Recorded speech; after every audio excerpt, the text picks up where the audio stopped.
So good morning TikTok, how are you all today? I'm talking to you about coaching today and the coaching framework and how we use coaching to assist people in the process of recovery. So the process of recovery is behaving in a way that can get back what addictive behavior took away. And we do that by having a coaching conversation which sits in the place of wellness. So this isn't about pathology, it's not about going to a therapist, it's not a replacement for counseling or anything like that. This is about coaching. So you can see in the diagram above, let's see how this works. Move my finger, you get the 3 C's. Can't get up there. Let's see if I can zoom in. There we go, you get the 3 C's there. Check in, contract, build the container, and basically what that means is you do a personal check-in. So I check in feeling, I always get a bit anxious and self-conscious when I talk or do videos. The contract is I'm going to do a little TikTok video to bring some knowledge and awareness, and then we've created the container, and the container is the environment that is holding the relationship. The next thing I do, can I do that, is ask powerful questions. And a powerful question might be, well, what do you want to talk about today? So the agenda comes from you, the person that's being listened to. The problem in the world is not the person telling the story. The challenge in the world is a person listening to the story. So often when you tell somebody something, people want to respond to what you've said. So that's called level 1 listening. Level 2 listening is where you listen to the story that the person's talking about, and you look at their body language and what's going on and all the other cues that come with that. And level 3 listening is about the relationship and how is the vibe. So if you're watching this video, like, how are me and you doing, even on this virtual space? And if you like what I'm doing, like, follow, and all that sort of stuff. My passion in life is going around and creating recovery capital, and it fulfills my values. So values you should be able to see up there. Let's see. Do I get to values? Should be values there. So what do I value? I love education. I love teaching people. I love coming up with solutions to big problems, and I'm always having conversations that forward the action and deepen the learning. So coaching sits in the realm of positive psychology. It's solutions focused. It's about what's the next step, how to move forward, and to bring in at the end of each session you have some homework. So what are you going to work on? What's your next What's your next step? What's your next stretch in your life? What's the next thing you need to do to start to live a life of meaning and purpose, or whatever it is that you wanted to talk about? And then we come back to the next session. Let's see, can I do that there? Woo! So the next session, we'll move to session 2. When we get to session 2, it will be about, so how did you do? How was your homework? You did it? You didn't do it? Okay, whatever. Let's keep moving forward. And then you start the process again. What would you like coaching on today? Second session. The agenda would come from the client, and you check in contract, create the container, ask a powerful question once they've said what they want to talk about. Because the thing with coaching is people's lives start to change. So and as people's lives start to change, maybe their goals start to change, and what you wanted may not be what you want going forward. So this is the coaching framework. It's a framework, which basically means it's a structure. It's usually time bound, so you might have a half an hour coaching conversation, an hour-long coaching conversation.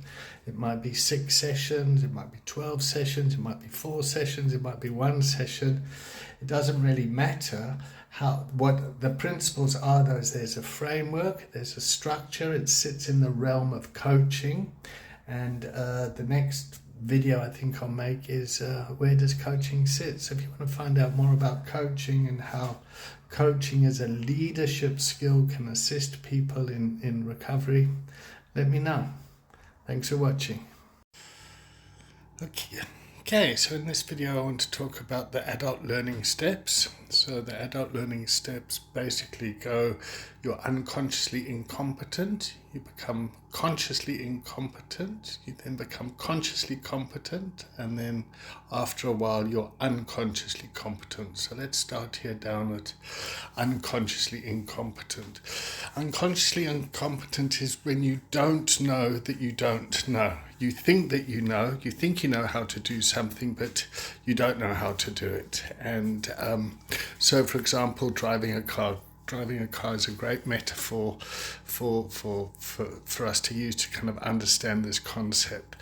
So you're a young kid, you're sitting in the back of the car, you see your parents driving the car, and you seem to think it's quite easy. Accelerator, brake, clutch, steering wheel, and then when you drive your car for the first time and you get into the car, all of a sudden you kind of become overwhelmed with the coordination that you have to do. You're placing your hands in the 10 to 2 position, mirror, accelerator, clutch, handbrake, trying to coordinate everything. You'll stall the car many times, and after a while, with practice and with the driving instructor, you start to become consciously competent. So you get in and you really concentrate and you pull away and you do the 360-degree turn, and 180-degree turn, and after a while you practice and practice and practice. Then once you've been driving for a while, what happens is you become unconsciously competent. You can drive your car, and sometimes you can drive and you'll arrive at the destination. You've forgotten how you got there. And this cycle keeps repeating itself. So you'll go and you'll learn something, and then you'll go back and become unconsciously incompetent about something.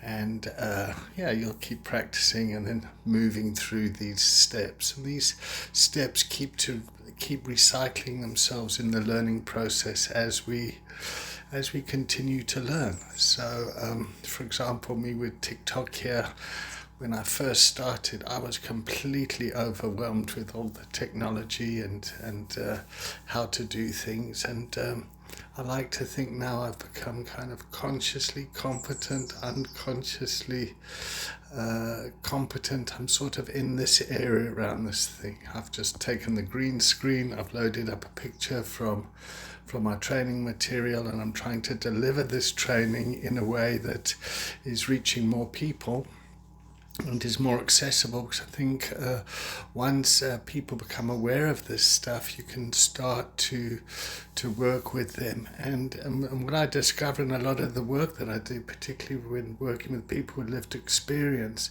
is that people become aware of how unconsciously competent they are. So working with them in a classroom or something, they suddenly realize that, they know how to do this stuff. And it's a really wonderful a wonderful thing to witness is when people's kind of they switch on, and then they have a light bulb moment where they kind of realize, oh my God, I can do this. I've been doing this all my life. And then they suddenly realize how competent they are. And once people realize how competent they are, their self-esteem improves and things improve. So I work with a lot of people that have come from traumatic learning environments. Maybe their schooling wasn't so great, and now they're entering an adult learning classroom, and then all those childhood memories come back of being shamed in the classroom or getting it wrong, and they can often have a big anxiety around doing this work and learning because the learning environment wasn't conducive to their educational style or the way that they learned.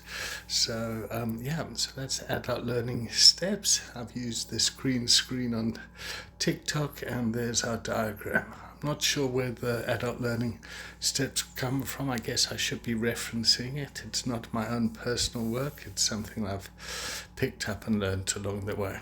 Okay, I hope you enjoyed this. Like and follow if you want to do any of our training courses. There should be a link in the bio. I'll go and do that now. Thanks for watching. Enjoy learning. So in this slide, I want to indicate where leadership and management intersect. So where they intersect is they intersect around strategy. And